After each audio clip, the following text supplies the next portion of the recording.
Oui. Maurice Kamto. Donc, vous êtes ici au siège de l'Europe.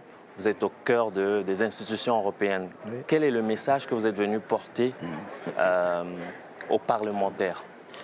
D'abord, je voudrais exprimer notre profonde gratitude pour l'intérêt que l'Europe porte à ce qui se passe au Cameroun et surtout l'attention qu'elle porte sur le processus démocratique, le respect des droits et des libertés fondamentales et le règlement des crises multiples qui frappent notre pays.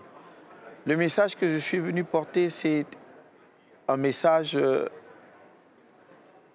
qui vise effectivement à donner davantage d'informations sur la situation du pays.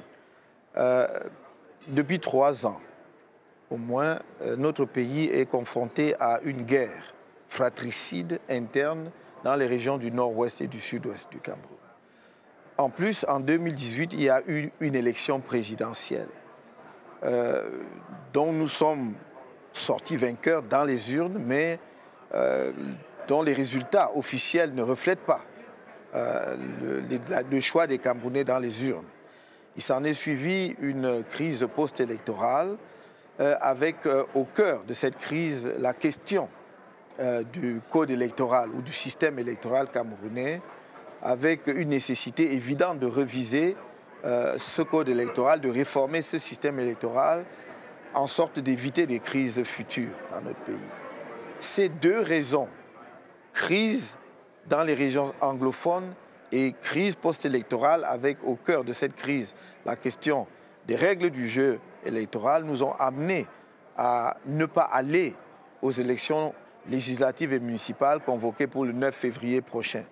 Et il nous a semblé que, étant en Europe, c'était une occasion exceptionnelle, d'abord de venir exprimer notre sentiment de gratitude à l'Union européenne pour cette résolution par laquelle elle attirait déjà l'attention des dirigeants camerounais et de la classe politique camerounaise sur la nécessité de réformer le code électoral de façon à éviter les crises post-électorales, mais aussi à un meilleur respect des libertés publiques, car au moment où je vous parle, nous avons encore pas mal de nos camarades et sympathisants qui sont détenus. Il y en a 15 en particulier. Le premier vice-président de notre parti, M. Mamadou Yakuba Mota. Mais quelles sont vos attentes concrètes? Aujourd'hui, le Cameroun est dans cette situation.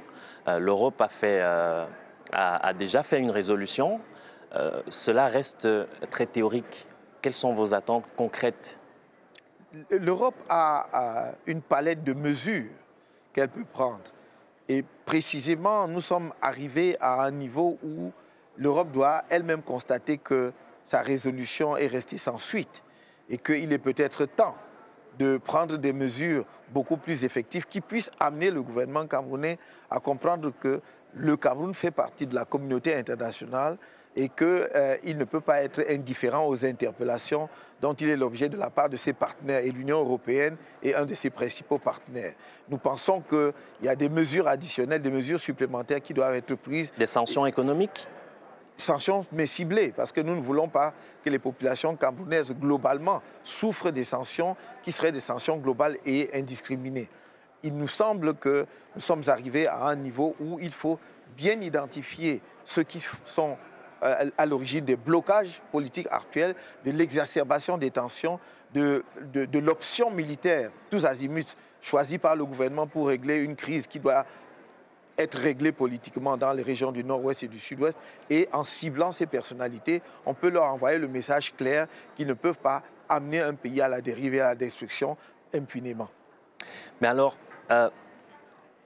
on pourrait entendre que vous cherchez clairement des alliances, un soutien extérieur avec des pays européens. Dans votre démarche géostratégique, quels sont les pays avec lesquels vous faites alliance ou alors avec lesquels vous souhaitez faire alliance, que ce soit en Europe ou en Afrique? Je ne parlerai pas d'alliance. Il ne s'agit pas de construire une alliance contre mon propre pays. Ça n'est pas concevable. Nous venons expliquer la situation qui prévaut dans notre pays. Nous voulons sensibiliser les acteurs majeurs de la communauté internationale sur la situation désastreuse du Cameroun. Situation désastreuse, je n'ai parlé que des aspects sécuritaires et humanitaires, dans les régions du nord-ouest et du sud-ouest. Je dois y ajouter la région de l'extrême nord où sévit encore une crise de nature différente puisque là, le pays subit des attaques extérieures d'une secte extrémiste, mais il n'empêche que cela contribue à l'insécurité dans notre pays et à la crise humanitaire. Et d'ailleurs, cette crise de l'extrême nord continue à générer beaucoup de pertes en vies humaines et à créer une situation sociale intenable dans une région qui a été abandonnée et où la pauvreté ne cesse de croître. Mais une fois que j'ai dit cela, je ne peux pas perdre de vue les conséquences économiques et sociales d'une situation aussi désastreuse. Le gouvernement lui-même, camerounais lui-même, ceux qui sont en charge de la conduite des affaires du pays, ont déclaré les régions du nord-ouest et du sud-ouest régions ou zones fiscalement sinistrées. Ça veut dire que l'État lui-même renonce à collecter l'impôt dans ces zones parce que l'économie n'existe pratiquement plus.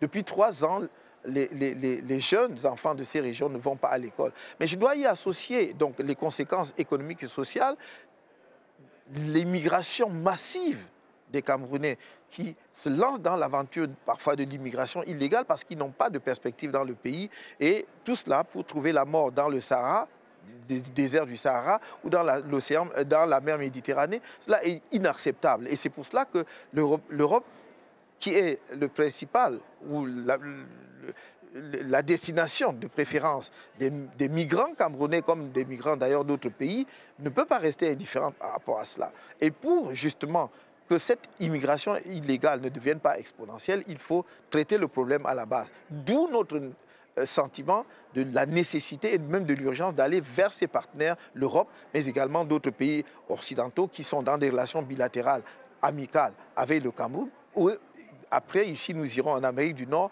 dans la même opération, expliquer, convaincre. Puisque nous ne pouvons pas régler, ou en tout cas nous avons donné l'impression que nous ne pouvons pas régler nous-mêmes, entre Camerounais, nos problèmes, on est obligé de solliciter l'aide extérieure pour nous aider à régler ces problèmes.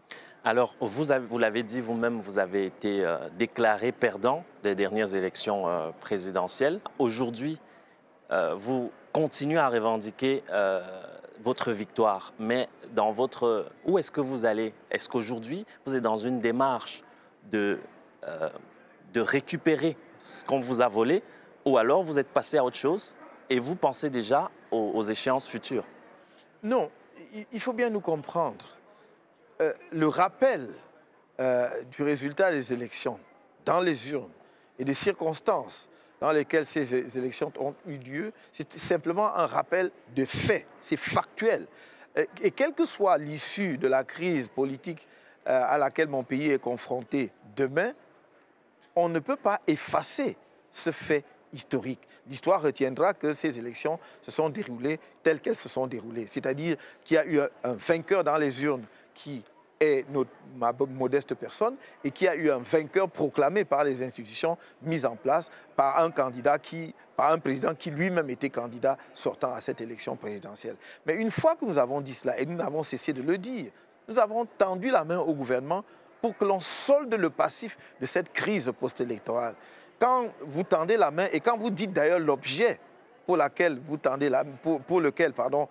tendez la main, c'est-à-dire régler, sortir d'une crise, cela veut dire que vous n'êtes pas figé dans le passé. Nous voulons effectivement que le pays bouge, avance, se tourne vers l'avenir. Mais pour cela, il faut que l'on s'assoie, que l'on discute des conditions dans lesquelles on doit avancer. Nous ne pouvons pas décider unilatéralement de comment on sort de la crise, parce qu'après tout, ce sont ceux qui ont fait le rôle d'homme électoral qui sont au pouvoir aujourd'hui. Mais comment sortir de cette crise? Nous sommes disposés à en discuter. Nous avons fait des propositions. Par exemple, régler la crise du Nozo, pour ce qui est justement de mettre un terme à la situation d'insécurité et la crise humanitaire terrible, parce que quand même, je rappelle très brièvement que c'est une crise qui a fait entre 3 000, suivant les sources, entre 3 000 et 12 000 morts. C'est une crise qui a fait entre 400 et 800 000 déplacés internes, 35 à 40 000 réfugiés au Nigeria, 3 années sans scolarisation, sans éducation dans ces régions. Donc c'est quand même une situation suffisamment grave. Mais nous avons également la crise post-électorale, à l'issue de laquelle il y a eu des manifestations pour montrer notre désaccord par rapport aux résultats proclamés par le Conseil constitutionnel et qui nous a valu notre arrestation arbitraire et notre détention illégale pendant 9 mois. Alors pour sortir de tout cela, il faut s'asseoir. Et Par exemple, réviser consensuellement le système électoral pour éviter des crises futures. Comment pouvez-vous garder les mêmes règles qui ont été à l'origine d'une crise, pour les élections futures et espérer que vous n'allez pas avoir de nouvelles crises? Les mêmes causes produiront les mêmes effets. Comment peut-on organiser des élections au Cameroun aujourd'hui alors que manifestement, les deux régions anglophones du pays ne pourront pas prendre part à ces élections? Il ne suffira pas d'envoyer des camions supplémentaires de militaires là-bas qui vont voter peut-être à la place des populations pour dire qu'il y a eu des élections. Nous savons que, par exemple, l'élection présidentielle de 2018 a vu un taux de participation de 5%. Chiffre officiel du gouvernement lui-même, dans la région de l'extrême nord, du nord-ouest, qui est une des régions anglophones. Et si le gouvernement lui-même a dit 5%, réellement, nous devons imaginer que c'était 1% ou 0,05%. Donc, comment dans ces conditions, alors que l'insécurité ne cesse de s'accroître dans la région, espérer que ces populations vont participer à ces élections qui sont des élections de proximité? Nous parlons d'élections des maires, de conseillers municipaux, de députés, ceux qui vont les représenter. S'ils ne peuvent pas, je termine sur ce point, prendre part à ces élections, le message que nous leur envoyons, cela veut dire qu'ils ne sont pas des Camerounais. Or, moi, je ne peux pas accompagner le gouvernement dans la partition de mon pays. Je suis opposé à la sécession. La solution pour régler la crise anglophone aujourd'hui, et nous le disons très clairement, est fédérale. Il faut un système fédéral au Cameroun pour régler la crise anglophone et les attentes d'autres Camerounais. La crise, elle est située géographiquement dans 2 provinces. Il y en a 8 autres.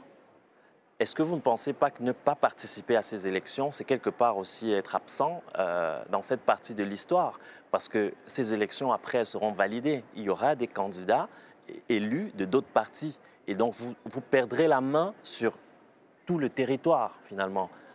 La question qui se pose n'est pas de savoir si on participe à une élection ou pas.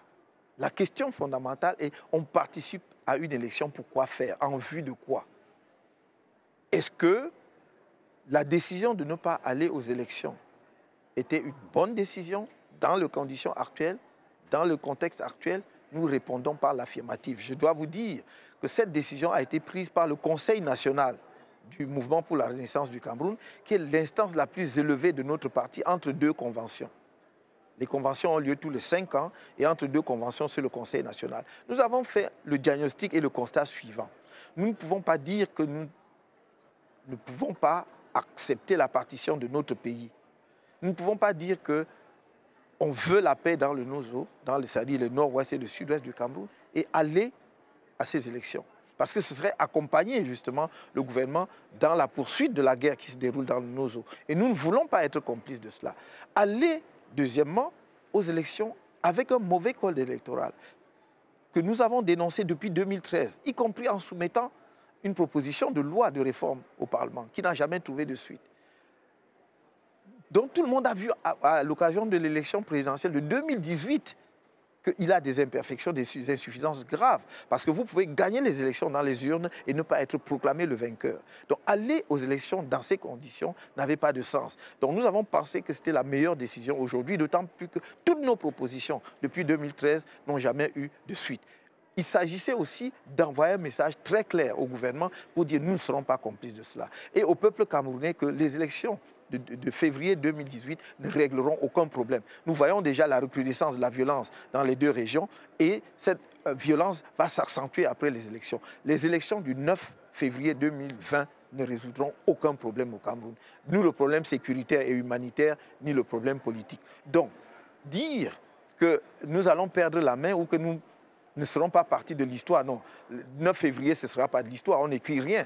D'autant plus que le gouvernement n'avait d'ailleurs pas besoin d'organiser ces élections, que lui-même a repoussé à 2 reprises. Pourquoi n'avoir pas repoussé 6 mois ou 1 an pour régler les problèmes en profondeur avant d'y aller? Alors même que le contexte politique nous est largement favorable, nous avons dit, nous sommes prêts à accepter que le gouvernement repousse les élections de 6 mois ou de 12 mois pour qu'on règle le problème. Je termine juste sur ce point en disant, nous n'avons pas créé le MRC pour donner quelques positions à nos camarades du parti. Nous avons créé le Mouvement pour la Renaissance du Cameroun pour qu'elle soit une force transformatrice de notre société, pour qu'elle apporte le changement auquel les Camerounais aspirent depuis plus de 25 à 30 ans. Et donc, ne pas aller aux élections c'est dire que nous ne pouvons pas accompagner le gouvernement actuel dans son maintien à perpétuité au pouvoir. Un chiffre ou 2 chiffres pour vous montrer pourquoi ces élections n'ont aucune signification, parce que ceux des partis dits de l'opposition, entre guillemets, qui y vont, ne pourront rien faire. L'Assemblée nationale du Cameroun a 180 sièges de députés. Et avant d'aller aux élections, le parti qui est dominant, dont le parti au pouvoir, a déjà 134 députés. Il ne reste donc que 46 sièges de députés en compétition pour l'ensemble de l'opposition. 46 en compétition, c'est-à-dire qu'ils ne les ont même pas gagnés. Mais même si on leur accordait la totalité des 46 sièges, ils n'approcheraient même pas la majorité, la moitié des sièges. Donc que vont-ils faire au Parlement? Comment vont-ils influencer le processus législatif? Même au plus fort de la force de l'opposition au Cameroun, où ils avaient la majorité au Parlement avant de le perdre parce qu'un parti s'est détaché avec ses 6 députés pour rejoindre le RDPC, ils n'ont jamais pu faire passer même une proposition de loi, examinée même simplement par le bureau de l'Assemblée nationale. Donc c'est vain, il ne faut pas tromper les populations camerounaises. Il ne faut pas mentir aux citoyens camerounais en leur faisant croire que vous pouvez apporter quelques changements en participant à ces élections. Donc Maurice Kamto, vous venez de Paris, où le 1er février, vous avez fait un discours lors d'un rassemblement plutôt historique, inoubliable, parce que vous avez pu réunir près d'une dizaine de milliers de Camerounais, place de la République. Comment on se sent après ça? J'allais dire, on se sent à la fois le même et on mesure les attentes et l'énormité de la tâche qui vous incombe. D'abord, je crois que c'était, quand vous dites une dizaine de milliers, évidemment, nous n'allons pas faire une querelle de statistiques, c'est peut-être ce chiffre-là multiplié par 2 ou par 3. Parce que la place de la République, globalement, d'après les informations que nous donnent ceux qui sont, comment dirais-je, plus familiers de cette place, réunit à peu près 80 000 personnes. C'est-à-dire que pour remplir la place, il faut à peu près 80 000 personnes. Et je crois que nous approchions la moitié, n'est-ce pas, de la place. Donc c'est bien plus que cela.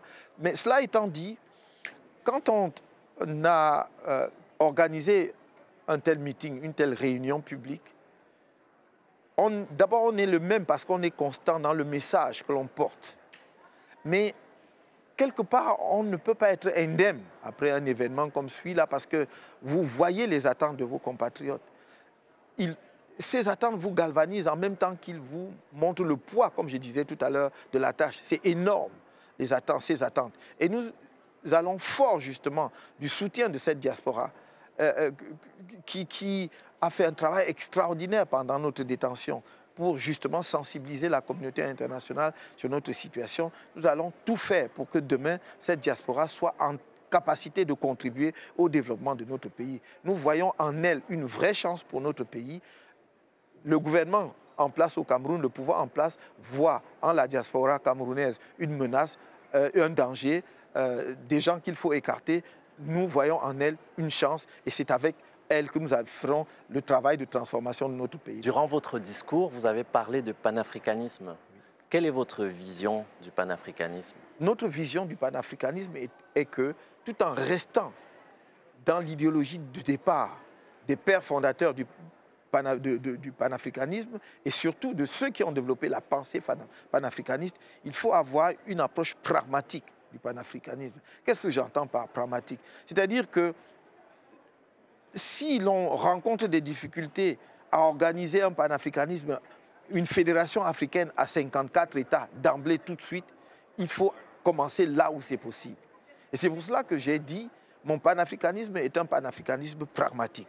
Si nous sommes en capacité de gouverner demain, croyez-moi, nous allons œuvrer à ce que ça démarre en Afrique centrale, avec les pays qui seront prêts à commencer avec nous. Si c'est un pays, on commence à 2. Si c'est 3 ou 4 ou 6 pays, parce que la CEMAC a 6 pays, alors tant mieux, nous commencerons à 6. Et cette dynamique pourra ensuite se répandre progressivement à l'échelle de l'ensemble du continent.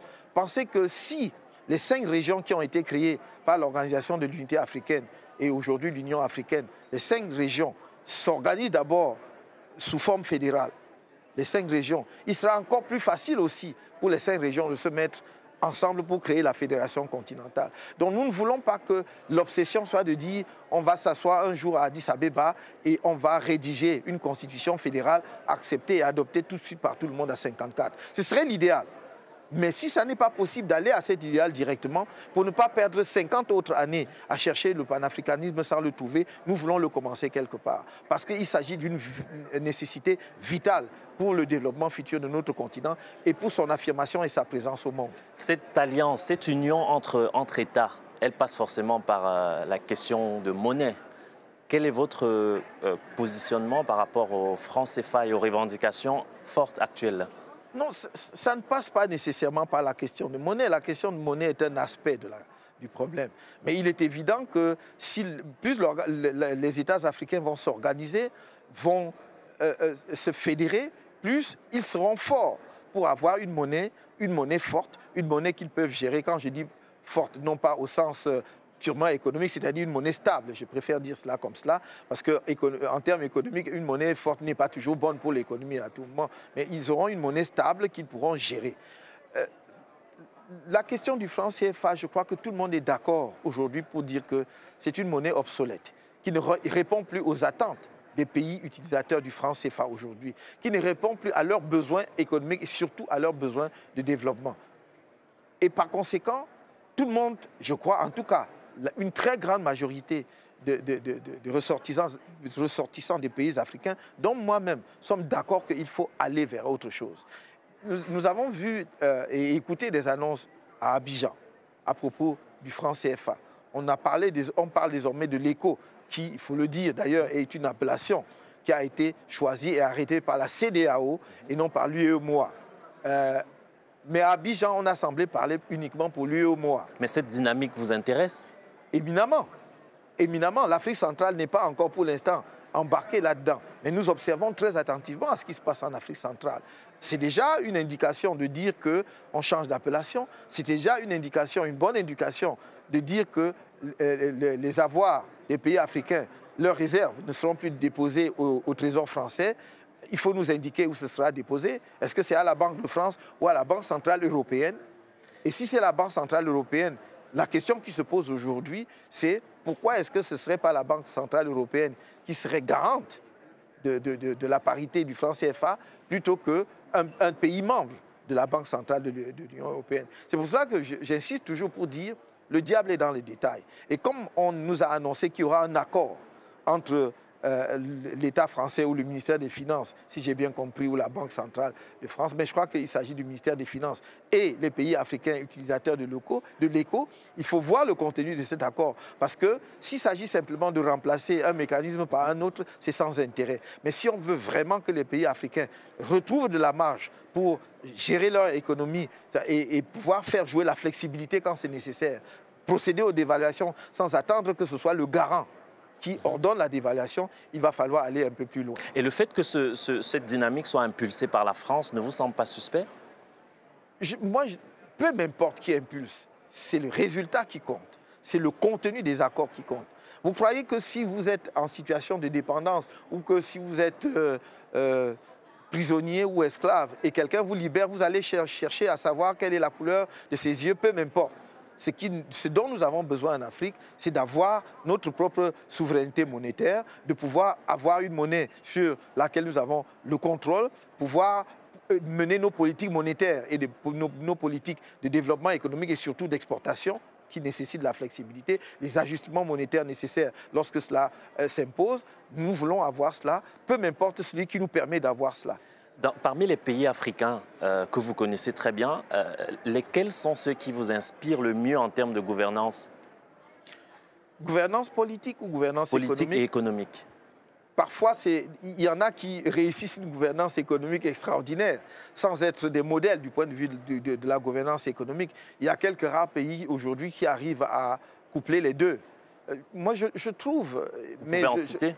Oui, mais je ne voudrais pas me faire ici celui qui note les États ou pas. Je voudrais juste dire qu'on voit quand même des signaux très intéressants, par exemple dans un pays comme le Ghana, où effectivement on voit que la démocratie s'enracine, s'installe sur le plan de la gouvernance politique, où il peut y avoir des alternances sans sans accroc, où on voit un président en fonction perdre une élection après un seul mandat et effectivement reconnaître la victoire de son adversaire et lui passer le pouvoir. Où on peut voir d'anciens chefs d'État aller régulièrement rendre visite aux chefs d'État en fonction, qui est d'ailleurs tout disposé à recueillir leurs conseils pour que le pays avance. Mais également sur le plan économique, avec les performances économiques du Ghana.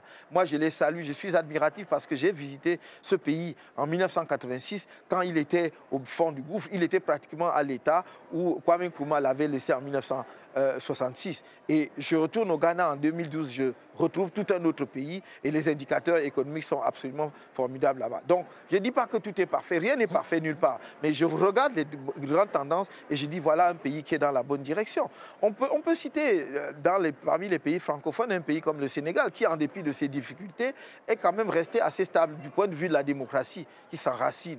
Il y a maintenant beaucoup de débats sur les questions économiques, sur la gouvernance économique. Je pense que ces débats méritent d'avoir lieu parce que si effectivement les choses commencent à déraper, il faut rattraper avant qu'il ne soit trop tard. On pourrait citer quelques autres pays en Afrique australe ou en Afrique de l'Est. Évidemment, le Botswana reste le modèle, j'allais dire presque absolu, de démocratie couplée avec une excellente gestion économique. Et donc on aimerait pouvoir très rapidement voir des exemples de ce genre se multiplier en Afrique. Maurice Kamto, au-delà d'un homme, Paul Biya, quel est le problème principal identifié par vous du Cameroun, au-delà du chef de l'État en place? Moi, je n'ai pas de problème personnel avec les individus, y compris le chef d'État. C'est d'abord l'institution, ce n'est pas M. Paul Biya que l'on voit derrière. C'est une institution qui ne fonctionne plus, qui ne remplit plus ses missions, qui ne permet plus au pays d'avancer. Au contraire, qui précisément parce qu'il n'a plus le contrôle de la situation, laisse le pays régresser. Nos indicateurs sont absolument terribles. Et lorsque vous prenez le produit national brut par habitant, le produit intérieur brut par habitant, le PIB, par habitant au Cameroun, non seulement jusqu'à récemment, il stagnait, mais il recule. C'est-à-dire que nous en sommes, par exemple, aujourd'hui au Cameroun, avec le PIB par habitant que nous avions en 1986. Est-ce que les gens savent cela? En 1986, nous avions déjà entre 1300 et 1400 $ de PIB par habitant. Nous l'avons encore en 2020. C'est terrible. Quand on prend les indicateurs sociaux sur le plan de la santé, aller à l'hôpital au Cameroun aujourd'hui, c'est courir le risque certain d'y trouver la mort. Alors que c'est un lieu où on va pour chercher la santé. Le système éducatif est en déliquescence et les manifestations récentes des enseignants avec la répression barbare que l'on a observée viennent le confirmer.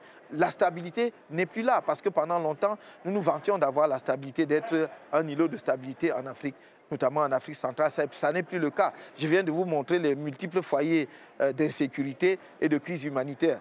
À l'extrême nord, avec Boko Haram, dans le nord-ouest et le sud-ouest, mais même déjà avec la frontière centrafricaine, avec les groupes armés qui passent de temps en temps de la Centrafrique au Cameroun, ou en tout cas qui essayent de traverser nos frontières. Donc, voilà la situation. Quand je fais ce constat, on ne peut pas dire qu'on sépare cela du chef de l'État. C'est le problème majeur. Nous avons un vrai problème de leadership. Nous avons un problème de gouvernance. Et c'est pour cela qu'il faut aller directement et le plus rapidement à la réforme de l'État camerounais. Il faut débattre et trouver une nouvelle forme de l'État. L'État actuel est hyper centralisé. On a concentré beaucoup trop de pouvoir entre les mains d'un seul individu. Le pouvoir exécutif, bien sûr, mais également le pouvoir législatif et pire, le pouvoir judiciaire. Tout cela est entre les mains d'un seul individu. Ensuite, l'hypercentralisation en termes de gouvernance globale de l'État. Il est anormal qu'un citoyen camerounais vivant à Maroua, c'est-à-dire l'extrême nord, à 1500 km environ de Yaoundé, soit obligé de venir à Yaoundé pour un dossier qui aurait pu être réglé à Maroua. Que pour le développement économique, une région qui aurait pu justement définir ses propres objectifs de développement dépendent à ce point de la décision de Yaoundé. Vous pouvez dire que la construction du barrage de la Menchom dans le nord-ouest est une priorité pour le nord-ouest, pour avoir de l'énergie, pour attirer les investisseurs et l'industrie, pour vendre le surplus au Nigeria. Mais le gouvernement camerounais estime que ce n'est pas sa priorité et va faire autre chose. Donc nous devons non seulement réformer l'État, mais nous devons aller le plus loin possible pour donner l'autonomie. Et cette réforme, pour nous, aujourd'hui, sur la forme de l'État, c'est le fédéralisme. Le fédéralisme est la forme de l'État qui peut nous permettre de régler le problème anglophone, mais de régler aussi globalement les problèmes du pays en termes de développement économique. Et pourtant, vous avez servi pendant 7 ans cette institution, ce régime. Oui. Pourquoi avoir mis autant d'années avant de partir, avant de démissionner? J'avais au sein du gouvernement camerounais, pour ceux qui suivent de près les affaires de notre pays, j'avais, en dehors de mes fonctions en tant que ministre délégué, parce qu'il faut toujours rappeler que j'étais ministre délégué au ministère de la Justice. Cela veut dire qu'il y avait un ministre de la Justice.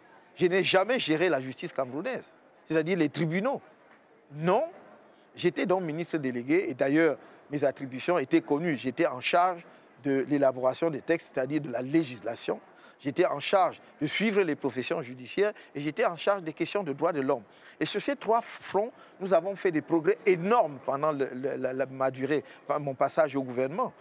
Le Code de procédure pénale aujourd'hui, qui est l'un des plus protecteurs des libertés, mais n'est pas appliqué par les magistrats, c'est nous qui l'avons adopté. Enfin, en tout cas soutenu et défendu.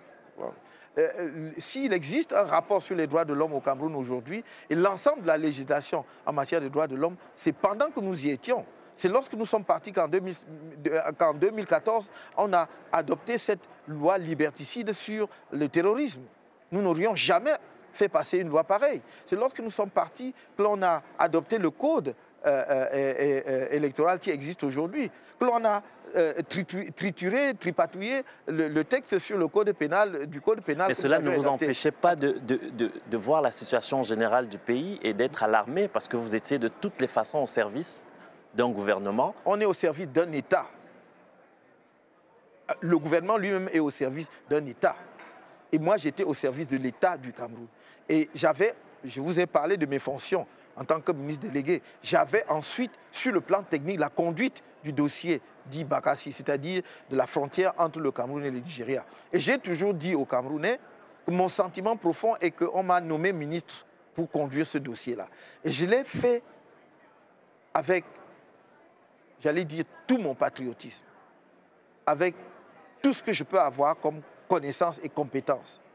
Et si vous étiez très attentif à ce qui s'est passé, j'ai tenu ma dernière réunion, puisque vous revenez sur cette question à laquelle je réponds depuis 7 ans, j'ai tenu ma dernière réunion avec le secrétaire général des Nations Unies à New York sur le dossier Bakassi en novembre.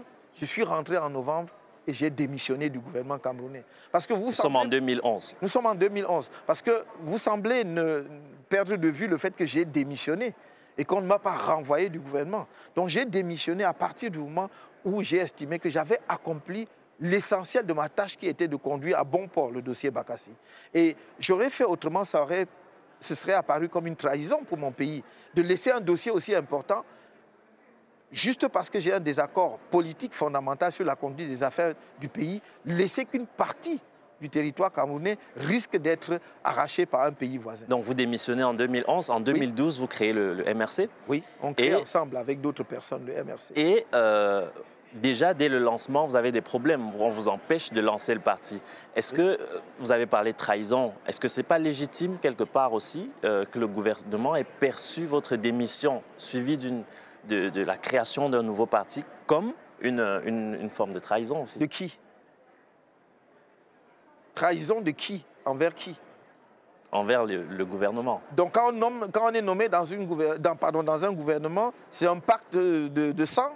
On ne peut plus exprimer le désaccord. Pourquoi est-ce que cette question est abordée comme si c'était une spécificité camerounaise qu'un membre du gouvernement démissionne? Pourquoi c'est abordé de cette façon-là? On est presque choqué, excusez-moi de dire cela comme ça, que l'on présente quelqu'un qui exprime un désaccord politique et qui a le courage de dire « je suis en désaccord, je parle » comme une trahison.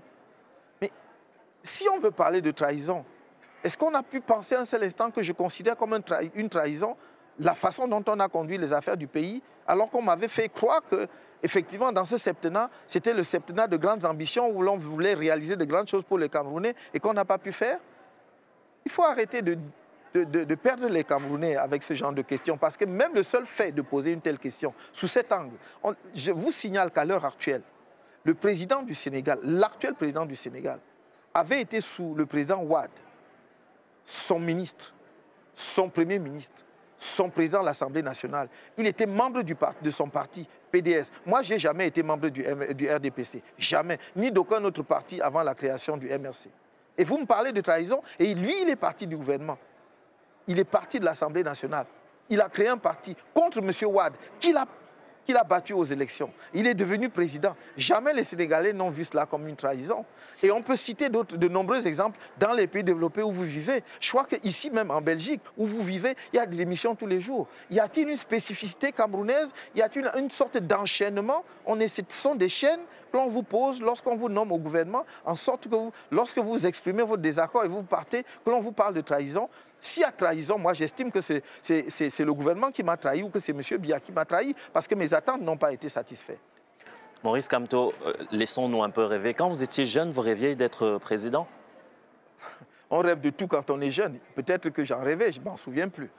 Parce que j'ai rêvé de beaucoup d'autres choses quand j'étais jeune. J'aurais bien voulu aussi être artiste. Moi, j'aurais bien voulu être artiste, un peintre ou un musicien. Mais ça fait partie des rêves et nous ne réalisons pas toujours nos rêves.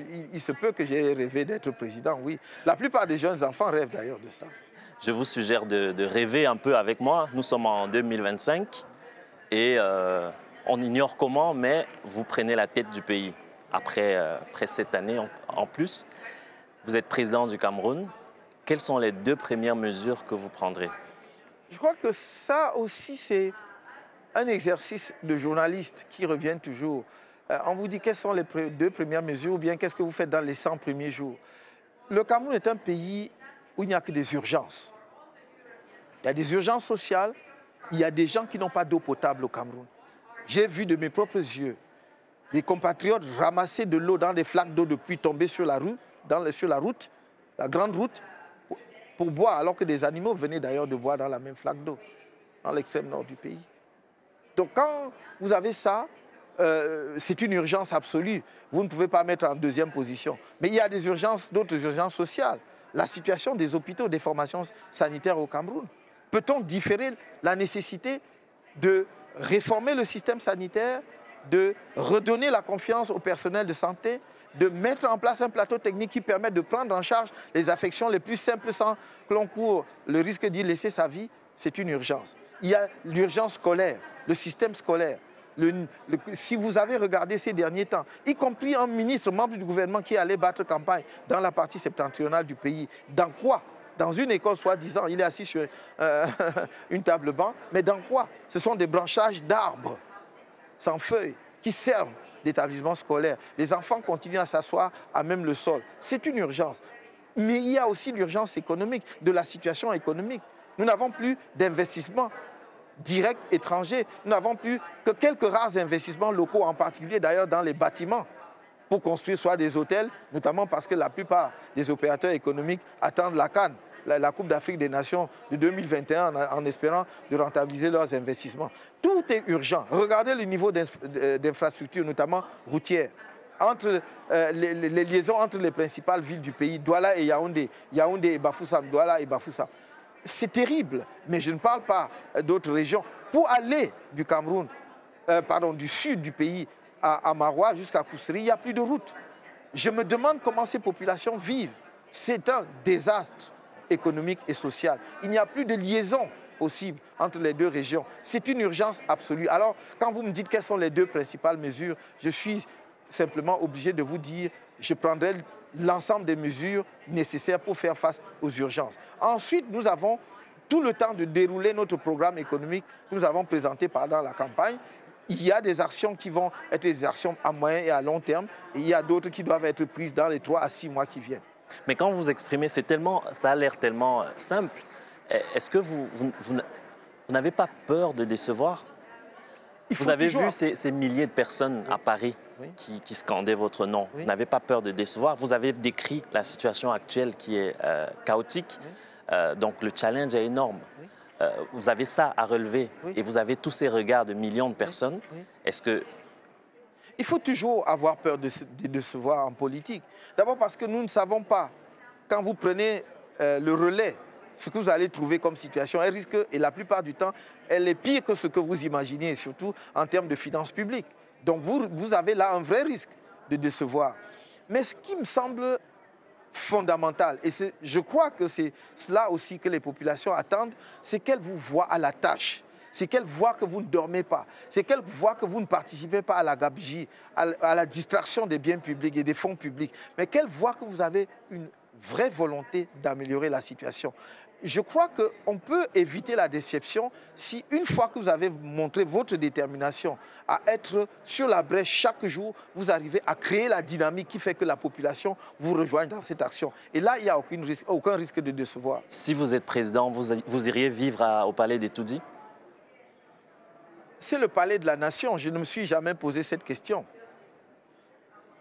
Il n'y a pas de raison qu'on n'y vive pas. Mais ce que je peux vous dire, j'ai promis aux Camerounais pendant ma campagne, partout à travers le pays, que si effectivement j'avais été en capacité de gouverner, si je suis en capacité de gouverner demain, je demanderai à des Camerounais venant de toutes les régions du pays, probablement de chaque arrondissement du pays, qu'ils viennent, que j'ouvre les portes du palais d'Etoudi pour qu'on y entre ensemble, pour qu'on voit ensemble. C'est leur palais d'abord. Parce que le président de la République n'est qu'un locataire. D'ailleurs, ce n'est pas moi qui ai inventé la formule.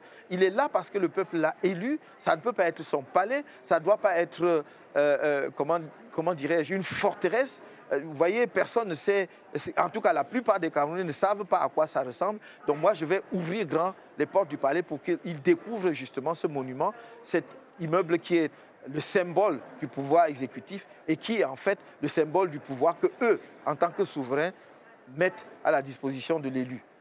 Vous avez été incarcéré, 9 mois de prison pour incitation à la destruction de biens publics, si je ne me trompe pas. Comment vous avez vécu cette incarcération? D'abord, nous avons fait l'objet d'une arrestation arbitraire parce que c'était sans aucun titre ni mandat. Deuxièmement, nous avons été incarcérés, j'étais en prison pendant 9 mois de manière illégale, totalement illégale. C'est une allégation, vous dites qu'on a allégué que nous avons fait la destruction de biens publics. Il s'agissait en l'occurrence de la destruction d'ambassades. Parce que sur le terrain au Cameroun, là où nous avons marché, personne ne peut vous dire qu'il y a eu la moindre violence, la moindre brutalité sur qui que ce soit, même pas sur un passant. On n'a même pas bousculé des gens sur le trottoir ou les vendeurs à la sauvette. Tellement nous avions pris le soin de dire à nos militants, c'est une marche pacifique. Si les gendarmes chargent, vous vous asseyez, vous mettez les mains en l'air pour qu'on ne dise pas que vous êtes en posture d'agression et vous chantez l'hymne national. Et c'est exactement ce qu'ils ont fait. Quand on les a gazés, quand on les a arrosés de jets d'eau, pire, quand on a tiré à bout portant sur 4 de nos camarades à balles réelles, même là, les populations, les foules qui marchaient n'ont pas riposté. Donc c'est injuste. On a donc trouvé comme seul prétexte ou motif à nous coller, d'abord pour susciter de l'émotion auprès des populations camerounaises en disant, voyez, ce sont des vandales, ils ont détruit l'ambassade à Paris, ils ont vandalisé l'ambassade, les ambassades du Cameroun à Paris et à Berlin. On n'a pas trouvé autre chose donc que de nous coller cela. Ceux qui ont perpétré ces casses ont reconnu qu'ils en étaient les auteurs à visage découvert. Ils ne se sont pas cachés. Mieux, ils ont dit, nous n'avons rien à voir avec le MRC, ni avec M. Kamto, que nous ne connaissons pas, et que moi-même, je ne connais pas. Je n'ai cessé de dire, je ne connais pas ces personnes. Et ces personnes ont revendiqué leurs actes. Mais on a voulu nous coller cela. J'ai donc été obligé de porter plainte contre le ministre camerounais de la communication, qui répétait cela à chaque sortie et qui avait été le premier, avec le ministre de l'administration territoriale, à lancer cela dès le 26, alors que les casses étaient encore en cours. Comment pouvait-il savoir que c'est nous qui avions organisé les casses, que c'est nous qui étions derrière, alors qu'elles étaient encore en cours? Et donc, depuis lors, nous avons porté plainte et nous suivons justement la procédure qui est en cours. Et le gouvernement camerounais qui a prétendu avoir porté plainte contre X n'a jamais porté plainte pour savoir qui étaient les auteurs de ces casses. C'est quand même grave.